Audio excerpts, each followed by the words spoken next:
January 1966, Nigeria was still young, still fragile, still trying to figure itself out. But beneath the surface, everything was already falling apart.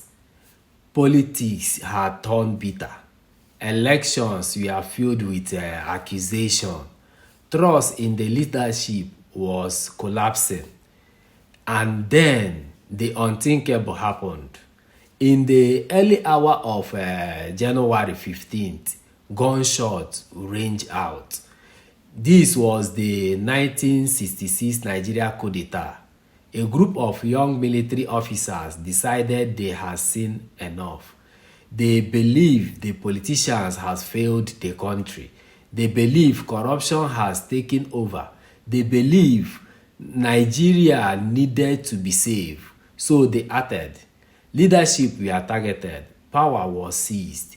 And within hours, Nigerian first democratic government was gone. Just like that. No election, no transition. Only by force. But what made this moment even more dangerous was what came after. Because this wasn't just a change in leadership, it shattered something deeper: trust. The balance between the regions was already fragile, and now suspicion exploded. Many began to see the coup not just a political but as ethnic, and that changed everything.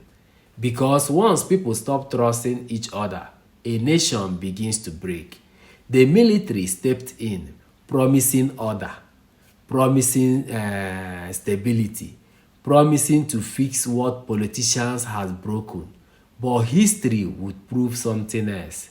When the military enters politics, they hardly live easily.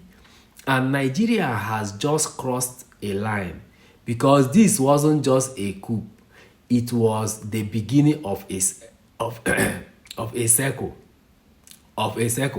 a circle of power, struggle, of instability, of conflict, and very soon that circle would turn even more violent, because the event of 1966 just began. Follow for more updates. See you in my next video.